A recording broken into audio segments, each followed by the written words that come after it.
Do you condemn what Hamas did that day? Do you condemn October 7th? Do you condemn that political organization? Do you condemn?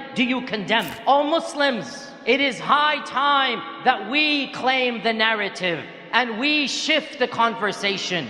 Don't be intimidated by such tactics. Be brave, learn your facts, and push back. You want me to condemn? Yes, wallahi, I will condemn. I will begin by condemning the debacle of the Balfour Declaration where all of this began. The Balfour Declaration and the Sykes-Picot Agreement. Let's begin by condemning World War I. Let's begin by condemning Great Britain handing over a piece of land that it had nothing to do with to a people that have nothing to do with it. You want me to condemn? Let us begin by condemning the first and the second Nakba, in which 1.5 million people were displaced. You want me to condemn genocides and massacres? Let us begin by condemning the massacres that Israel perpetrated against Palestine, beginning with Deir Yassin in 1947, where hundreds of bodies were filled up in the well of Deir Yassin. You want me to condemn hostages? Let's begin by condemning 15,000 Palestinians held without trial, without any fair representation in Israeli prisons. Let's begin by condemning them. You want me to condemn killing of people? Let us begin by the carpet bombings that Israel constantly does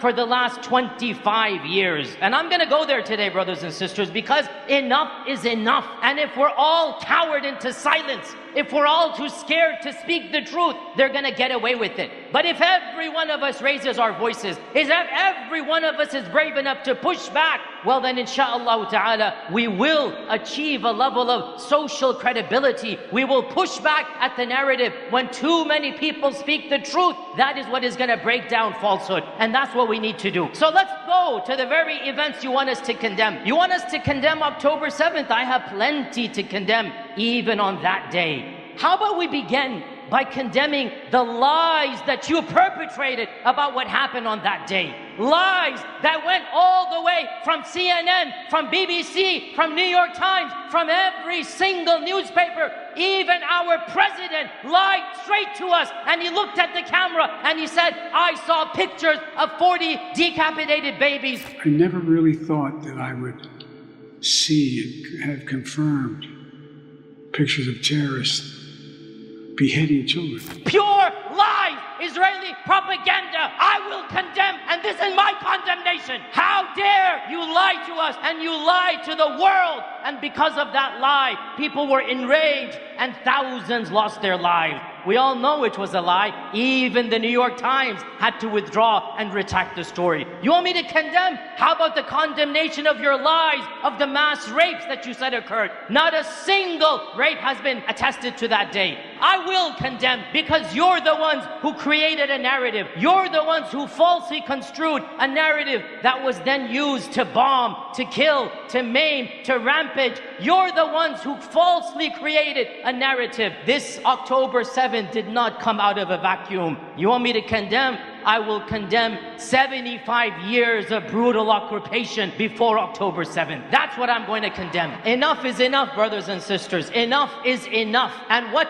Gaza has done is that it has shown the world the hypocrisy of those who claim to champion human rights and freedom. Gaza has shown the hypocrisy of those who said, we are the world's leaders because we are the best.